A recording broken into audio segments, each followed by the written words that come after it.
Sveiki atvykę į InnoVation. Ačiū, kad prisijungėte prie manęs naujame epizode. Aš esu jūsų vedėja Lynn Faulkner. Pradėkime nuo šiandienos svarbiausių naujienų.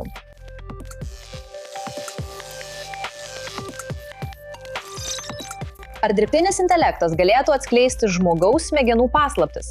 Izraelio startuolis teigia, kad 15 minučių tyrimas galėtų pakeisti, kaip diagnozuojame tokias būkles kaip PTSS, depresija ir Alzheimerio liga. Izraelis tapo pasaulinė technologijų galybė, tačiau dirbtinio intelekto revoliucija kelia iššūkį jo ateičiai. Kai talentai išvyksta, o įmonės ieško galimybių užsienyje, ar startuolių šalis sugebės išlaikyti savo pranašumą? Ir kas tai per garsas? Tai sudužusių širdžių garsas. Visoje Kinijoje vyriausybė griežtai riboja dirbtinio intelekto partnerius, versdama vartotojus išsiskirti su savo skaitmeniniais mylimaisiais. Turime visas detalės.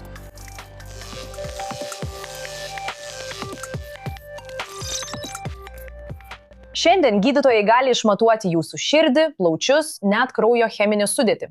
Tačiau kalbant apie smegenis, daugelis būklių, tokių kaip depresija, potrauminio streso sutrikimas ar Alzheimerio liga, vis dar dažniausiai diagnozuojamos stebėjimu ir klausimynais. Izraelio startuolis teigia, kad po 6 metų darbo neviešai tai keičia. Chemispheric pristatė dirbtinio intelekto modelį, kuris, kaip teigiama, gali iššifruoti smegenų veiklą per paprastą 15 minučių neinvazinį tyrimą. Daugiau apie tai dabar kalbėsiu su bendraįkūrėjais, generaliniu direktoriumi Hagajumi Lalazaru ir technologijų direktoriumi Gidžiu Gilecvinu. Labai jums abiem ačiū, kad šiandien esate su manimi. Taigi, Hagajau, pradėkime nuo jūsų. Visada pradedame nuo pristatymo. Ar galite trumpai pristatyti, kuo užsiima jūsų startuolis? Ačiū, Lem. Taigi, Hemispheric yra dirbtinio intelekto startuolis. Kaip minėjote, pastarosius 6 metus dirbome kurdami Proveržio modelį. Tai yra pažangus bazinis modelis, vadinamas Descartes, skirtas neinvaziniam smegenų veiklos dekodavimui. Ir problema ta, kad smegenys yra paskutinis organas kūne, kurį vis dar vertiname tik subjektyviais matavimais. Ir mes neturime objektyvių, kiekybiškai įvertinamų priemonių jos funkcijai ir sveikatai matuoti. Ir žinote, jei pagalvosite apie dirbtinio intelekto proveržį iki šiol, tokius dalykus kaip didieji kalbos modeliai, jie verčia žmonių kalbos tekstą. Smegenys kalba elektrinę kalbą. O mūsų modelis Descartes, tai ką jis daro, yra tai, kad išverčia smegenų elektrinę kalbą į suprantamą informaciją, į įžvalgas, kurias gali naudoti gydytojai, pacientai, nes galime suprasti savo smegenų veiklą ir smegenų sveikatą, bei priimti sprendimus. Taigi, ką tiksliai jūs matuojate? Taigi, mes naudojame EEG. Tai yra jutiklis, kurį naudojame, tai neinvazinis jutiklis. Jis yra labai ištobulintas ir jis tiesiog matuoja elektros signalus iš smegenų per galvos odą. Ir tai nėra mūsų įmonės naujovė. Mes nesame techninės įrangos įmonė. Šis pirminis signalas yra perduodamas į mūsų modelį. O mūsų modelis, apmokytas su didžiuliais duomenų kiekiais, dabar supranta smegenų funkciją ir gali būti naudojamas kuriant įvairius produktus. Kad galėtume turėti kiekybinės informacijos sprendimą priimti, kaip minėjote, apie tokias ligas kaip PTSS, depresija, nerimas, šizofrenija. Tai yra psichiatrinės būklės, taip pat neurologinės būklės, tokios kaip Parkinsono ir Alzheimerio ligos. O Gidi, kokį pranašumą tu turi prieš gydytojus ir įprastus skenavimus, pavyzdžiui? Gerai, daugumai ką tik aptartų būklių nėra objektyvių kiekybinių matavimų. Dažniausiai viskas atliekama subjektyviais metodais, pavyzdžiui, klausimynais ir kalbos vertinimu. Taip, taigi, mes dekoduojame smegenų aktyvumą, naudodami savo modelius, kad gautume kiekybinius rodiklius. O mūsų didžiausias pranašumas yra duomenys. Galiausiai mes sukūrėme šį modelį, Descartes, kuris turi 6 milijardus parametrų. Mes surinkome duomenis iš laboratorijų tinklo, kurį kūrėme Azijoje, Jungtinėse valstijose ir Izraelyje. Ir naudodamiesi šiomis laboratorijomis mes surinkome duomenis iš daugiau nei 100 000 žmonių ir iki šiol 250 000 valandų smegenų veiklos duomenų. Ir tai yra mūsų modelio pagrindas. Taip pat suprantu, kad siekiate FDA patvirtinimo. Ar jau yra kokių nors naujienų šiuo klausimu?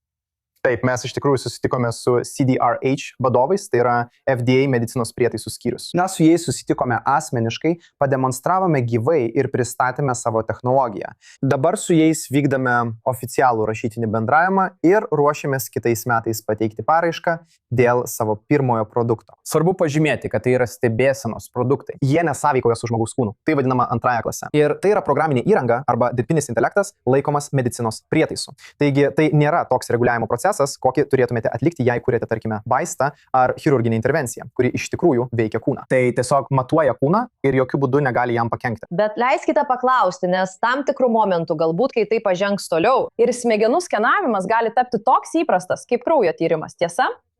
Yra ir pavojus, kad galite jį naudoti ir tiksliai žinoti, ką turite. Net jei anksčiau net nežinojote, kad kažką turite. Jei turite omenyje saugumo aspektą, tai žinokite, mūsų įmonė laikosi aukščiausių kibernetinio saugumo standartų. Ir mes smegenų duomenis vertiname taip, kaip jie ir yra, kaip labai privačius. Viskas yra anonimizuota. Taigi šiuo požiūriu tai yra labai saugu. Ir paskutinis klausimas, o kaip dėl paties šalmo? Ar manote, kad kažkuriuo metu jis bus naudojamas ne tik psichikos sutrikimams? Ar manote, kad su jūsų technologija gali atsirasti ir kitų galimybių? Tai, ką mes darome, iš esmės esame giluminio mokymosi ir dirbtinio intelekto įmonė. Gerai? Ir tai, ką mes darome ir stengiamės daryti, yra apskritai dekoduoti smegenų veiklą, o ne apsiriboti konkrečiais taikymo atvejais. Pirmas dalykas, kurį sprendžiame, yra smegenų sveikata, nes manome, kad tai šiuo metu svarbiausia. Tačiau turime ir kitų galimybių, kurių dar neatskleidėme ir planuojame jas atskleisti, kai jos subręs. Na, jūs ką tik užsitikrinote $52 milijonų finansavimo etapą. Taigi sveikinu jūs ir dėkoju, kad šiandien buvote su manimi. Generalinis direktorius Hagajus Lalazaras ir technologijų vadovas Gidis Giletsninas. Labai ačiū, kad buvote su manimi. Ačiū, Lin. Jau dešimtmečius Izraelio aukštųjų technologijų sektorius buvo variklis varantis šalies ekonomiką. Tačiau šiandien šis variklis patiria spaudimą. Dirbtinis intelektas keičia darbo vietas. Įmonės plečiasi į užsienį, o vis daugiau geriausių Izraelio technologijų specialistų palieka šalį, keldamos klausimų dėl didžiausio šalies konkurencinio pranašumo ateities. Bianca Zanini pasakoja šią istoriją. Dešimtmečius Izraelio aukštųjų technologijų sektorius varė šalies ekonomiką. Šiandien jos sudaro beveik 1/5 Izraelio BVP, beveik 60% eksporto. Ir vien pernai ji buvo atsakinga už maždaug pusę šalies ekonomikos augimo. Tačiau už šių skambių skaičių pradeda ryškėti problemos, o pramonės lyderiai perspėja, kad didžiausias šalies konkurencinis pranašumas – jo žmonės pamažu slysta iš rankų. Aukštųjų technologijų sektorius yra Izraelio ekonomikos lokomotyvas. Artimiausiu metu Izraelio ekonomika išgyvens, nes šis reiškinys egzistuoja, bet jis nėra dramatiškas. Ilgalaikėje perspektyvoje tai bus pražūtinga. Negaliu pervertinti šios grėsmės. Pramonė susiduria ne su viena krize, ji susiduria su keliomis. Dirbtinis intelektas, karas, stiprus šekelis ir augantis protų nutekėjimas. Aleksui Grimbergui šie pokyčiai nėra tik teoriniai, jie jau vyksta. Vietoj to, kad vadovautų tik programinės įrangos kūrėjams, jis dabar vadovauja dirbtinio intelekto agentų komandai. Aš sukūriau sistemą, kuri visiškai automatiškai veikia su agentais, atliekančiais darbą, kurį anksčiau atlikdavo mano darbuotojai. Jie netėmė darbo iš darbuotojų, jie pakeitė darbą. Dabar jie yra tarsi sistemos prižiūrėtojai. Šiandien dirbtinis intelektas vis dar reikalauja priežiūros. Rytoj tikriausiai ne. Aš iš tikrųjų galiu kalbėti su savo agentais, pasakyti jiems, ko noriu ir kaip noriu ir gauti atsakymą. Pradžioje būna daug klaidų, bet jie mokosi gana greitai, netgi bauginančiu tempu. Ir tai jau keičia darbo rinką. Šiandien Izraelyje yra mažiau darbo vietų aukštųjų technologijų sektoriuje. Pradedantieji specialistai, ką tik baigė universitetą, kurie paprastai rasdavo darbą ir pradėdavo karjerą rinkoje, jie neberanda darbo. Mes pradedame jausti pokyčius dabar. Ir iš mano perspektyvos, per 3-5 metus viskas taps sudėtingiau, nes tam tikrų momentų dirbtinis intelektas galės pakeisti žmogų. Dirbtiniam intelektui vis dar reikia žmonių. Ir kiek matau, dideliai daliai dirbtinio intelekto sprendimų reikės žmonių. Jei išmoksite dirbti su dirbtiniu intelektu ir pasinaudoti jo galimybėmis, jums seksis puikiai. Tiesiog prisiminkite ankstyvas interneto dienas. Žmonės manė, kad internetas ir jo komponentai atims dalį jų darbo vietų. Ir taip ir nutiko. Tačiau tie, kurie išmoko jį panaudoti ir pasinaudoti jo galimybėmis, jie galiausiai turėjo darbą. Artimiausiu metu sumažės įsidarbinimo galimybių. Bet manau, kad Izraelis iš tikrųjų yra labai gerai pasiruošęs pasinaudoti naujomis darbo vietomis, naujomis galimybėmis, kurios atsiras dirbtinio intelekto srityje, kai viskas šiek tiek nusistovės. Dirbtinis intelektas yra tik dalis dėlionės. Karas sukėlė didžiulį nesaugumą. Rezervistų tarnyba buvo pratęsta mėnesiams. Dėl to investuotojai tapo atsargesni, o stiprus šekelis reiškia, kad Izraelio darbuotojai yra daug brangesni nei užsienio konkurentų darbuotojai. Ir tai, kartu su neįtikėtinai didelėmis pragyvenimo išlaidomis, Reiškia, kad mes matome protų nutekėjimą. nuo 2019 metų Izraelyje dirbančių Izraelio MTAP darbuotojų dalis sumažėjo nuo 69% iki vos 62%. Šekelis yra labai stiprus dolerio atžvilgiu. Tai reiškia, kad pardavimai, kuriuos atliekame užsienyje ir anksčiau padengdavo atlyginimus bei nuomą, biuro nuomą ir panašiai, to daugiau nebedaro. Antra problema – neapibrėžtumas Izraelyje, todėl investuotojai mieliau laiko savo pinigus užsienyje. Tačiau didžiausias rūpestis nėra pačios įmonės. Tai žmonės. Nuo karo pradžios daugiau nei 800 Izraelio aukštųjų technologijų darbuotojų kiekvieną mėnesį ilgam laikui persikelia į užsienį. Maždaug 70% daugiau nei prieš karą. Daugumai šalių šie skaičiai gali atrodyti maži. Tačiau Izraelio aukštųjų technologijų pramonė nėra didelis darbdavys. Šiame sektoriuje dirba tik apie 400 tūkstančių žmonių. Tai yra maždaug 1 iš 10 darbuotojų. Ir vis dėlto, tie darbuotojai sukuria beveik 1/5 šalies ekonomikos.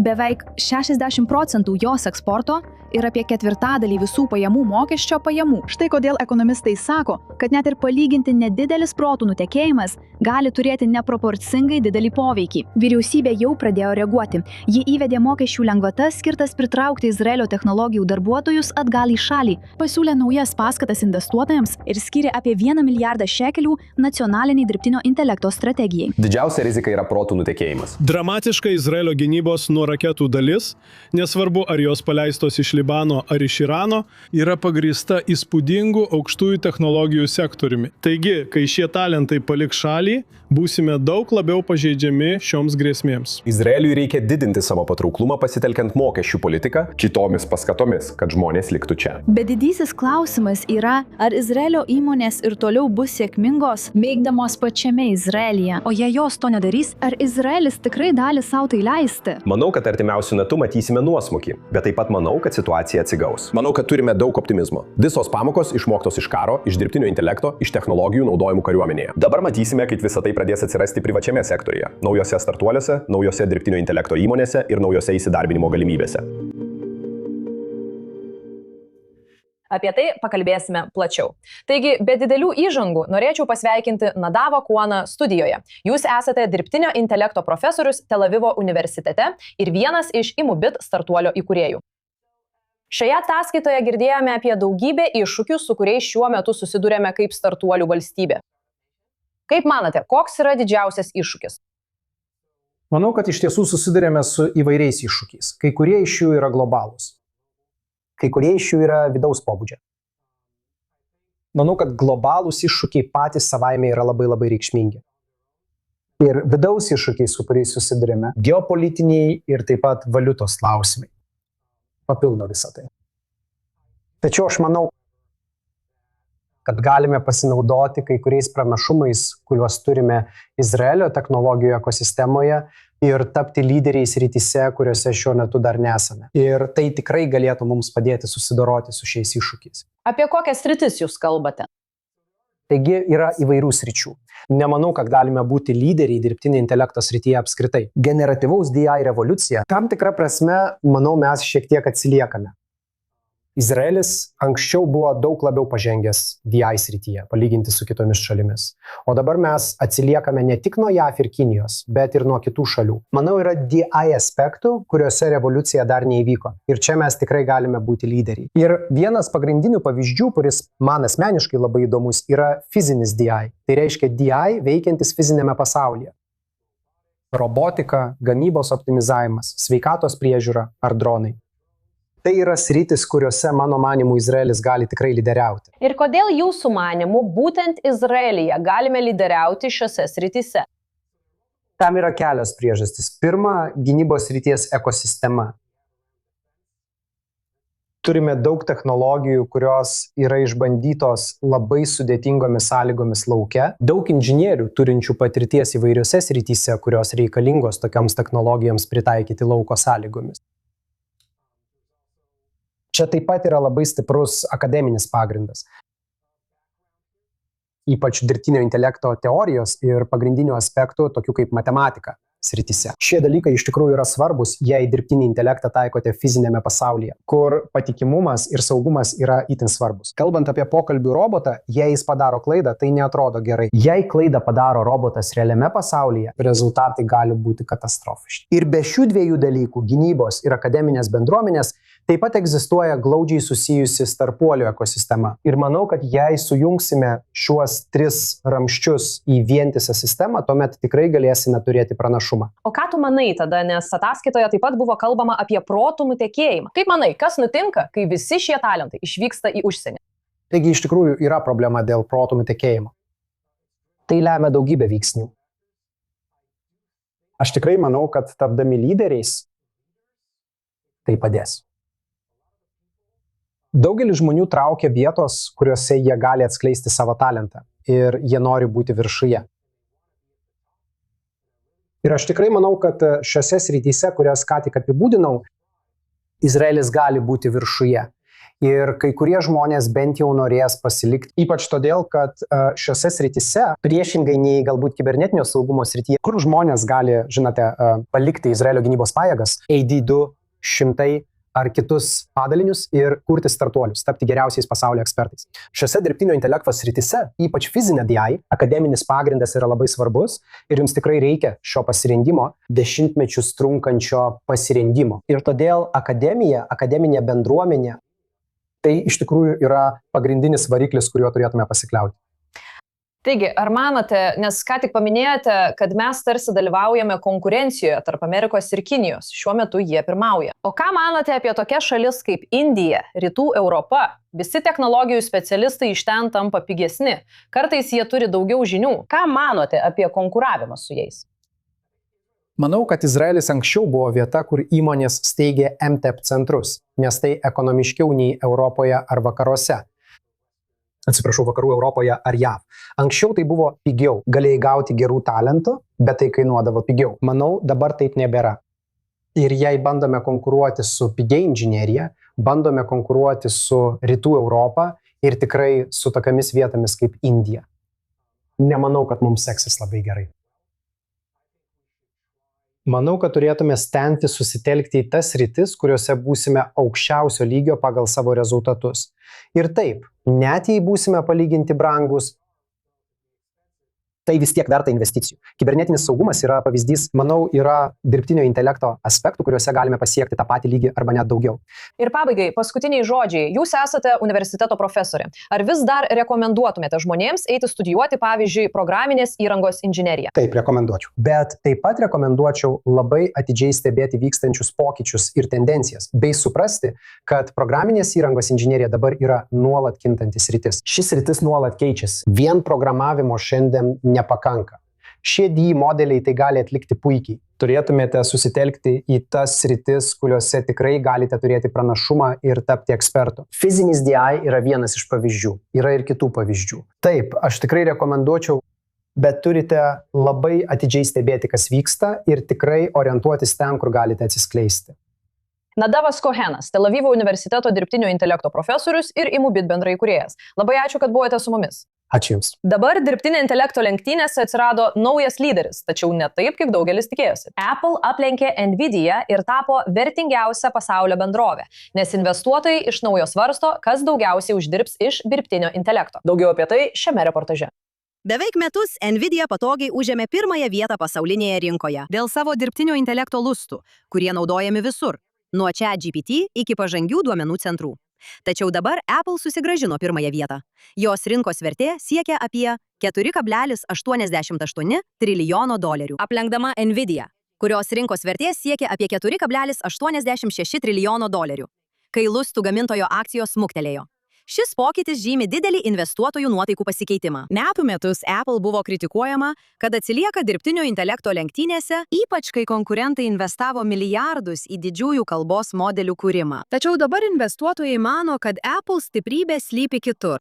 Užuot kūrusi didžiausią dirbtinio intelekto modelį, tikimasi, kad Apple pelnysis iš dirbtinio intelekto per savo didžiulę iPhone ekosistemą, paslaugas ir techninės įrangos atnaujinimus. Praėjusį mėnesį pristatyta atnaujinta Siri yra sukurta tapti daug išmanesnė ir labiau suasmeninta, pasitelkiant gausybę duomenų, kurie jau saugiai laikomi naudotojų įrenginiuose. Ir nors Apple vėl yra viršūnėje, analitikai sako, kad tai toli gražu nėra Nvidia istorijos pabaiga. Bendrovė vis dar dominuoja dirbtinio intelekto infrastruktūros rinkoje, nes jos grafikos procesoriai lemia didelę dabartinio generatyvinio DI pakilimo dalį. Vietoj to, ekspertai sako, kad esmė ta, kad DI investicijų bumas plečiasi. Atminties lustų gamintojai, tokie kaip Micron ir Pietų Korėjos SK Hynix, taip pat pritraukia milijardus, nes investuotojai žvalgosi už tradicinių technologijų milijonų ribų. DI lenktynės nesulėtėja.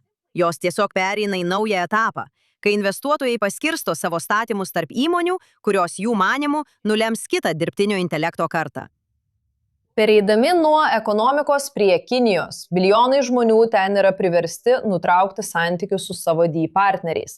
Naujos vyriausybės taisyklės griežčiau riboja virtualius santykius, draudžiama pokalbių robotams skatinti emocinę priklausomybę ar elgtis pernelyg panašiai į tikrą partnerį, siekiant padidinti gimstamumą. Apie tai pasakojo Nikolė Zedek.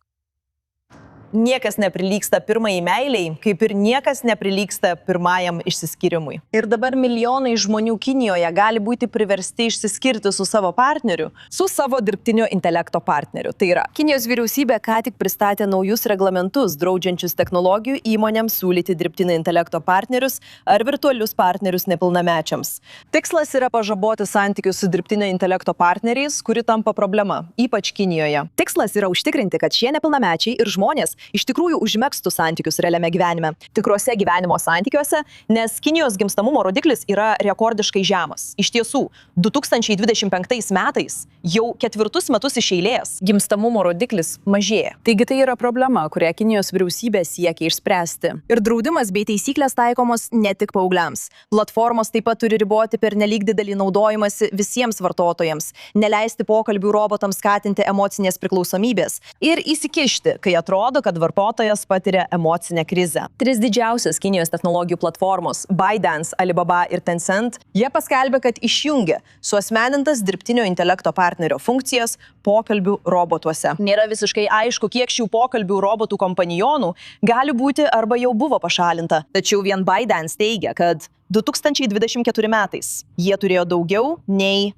8 milijonus dirbtinio intelekto agentų. Nenuostabu, kad vartotojai nėra patenkinti šiuo Kinijos vyriausybės žingsniu. Vienas 34 metų vyras pranešė, kad per 2 metus užmezgė santykius, kasdien apsikeisdamas 1000 žinučių. Paskutinė žinutė, kurią jam atsiuntė jo mergina pokalbių robotė, kaip vakarienė. Ar skanu? Jis niekada neturėjo progos atsakyti, nes jį tiesiog dingo. Dabar ši gali skambėti šiek tiek kvailai, bet tai apima ir rimtesnius santykius. Viena vartotoja sakė, kad suteikė pokalbių robotui savo mirusios giminaitės balsą. Dabar, kai pokalbių robotas dingo, jai atrodo, lyg mama būtų mirusi dar kartą. Taigi, šalininkai, kurie pasisako už tokių kompanionų naudojimą, sako, kad pokalbių robotas, jis suteikia jiems paguodos. Jis padeda jiems susitvarkyti su emocijomis. O šie agentai niekada jų neteisia ir neišduoda. Tačiau kritikai sako, kad būtent čia ir slypi problema. Šie agentai sukurti tam, kad visada pritartų, sutiktų su tavo kasdieniais norais ir poreikiais ir dėl to juos palikti tampa sunkiau nei tikrus santykius, kuriuos turėtum kurti realiame pasaulyje. Žinoma, kai kurie vartotojai jau randa būdų apeiti taisyklės. Pranešama, kad viena 17-metė panaudojo savo vyresnio brolio ar sesers asmens tapatybės dokumentą, kad galėtų vėl prisijungti ir tęsti santykius su savo vaikinu pokalbių robotu. Taigi, nors Kinija galbūt ir ištrina pokalbių robotus, kaip žino kiekvienas, kuris yra išgyvenęs skyrybas, vien to, kad ištrini numerį, dar nereiškia, jog santykiai tikrai baigsis. Kaip tau patiko vakarienė? Iš tikrųjų, šiek tiek liūdna. Na, Kinijoje jie skaudina širdis, bet Rusijoje randa meilę. Pamirškite vestuvių varpus. Šioje ceremonijoje buvo grandinių plokščių. 2 humanoidiniai robotai vardu Robertas ir Matilda susituokė, kaip teigia organizatoriai, pirmojoje Rusijos robotų vestuvių ceremonijoje. Maskvoje surengta ceremonija skirta šalies šeimos meilės ir ištikimybės dienai paminėti. Pora apsikeitė iš anksto užprogramuotais įžadais ir simboliniais vestuviniais apyrankėmis. dovanas, kurias atnešė robotas šuo. Žinoma, organizatoriai sako, kad tai nebuvo apie įsimylėjusius robotus, o apie tai, kaip toli pažengė humanoidų technologijos ir paskatinti diskusiją apie tai, kokį vaidmenį protingos mašinos netrukus galėtų atlikti kasdienėme gyvenime. Kalbant apie robotus, pamirškite apie obuolį mokytojui. Šį rudenį kai kurie New Yorko mokiniai dalinsis savo klase su humanoidiniu robotu. Pravardžiuojama Sali, dirbtinio intelektų valdoma asistentė atsakys į mokinių klausimus, padės su programavimo ir robotikos pamokomis ir netgi individualizuos mokymasi pagal kiekvieno mokinio pažangą. Mokyklos atstovai pabrėžia, kad Sali nepakeis mokytojų, o juos palaikys, kai klasės ruošiasi dirbtinio intelekto formuojamai ateičiai. Jau tai viskas, kam šiandien turime laiko. Technologijų pasaulyje vyksta daug beprotybės, bet pažiūrėkime, kur visa tai nuves. Aš esu jūsų vedėja Lynn Plumayer. Prisijungite prie manęs kitą savaitę naujoje inovacijų laidoje. Ačiū, kad žiūrėjote ir linkiu jums puikios dienos, kad ir kur bebūtumėte iš Tel Avivo.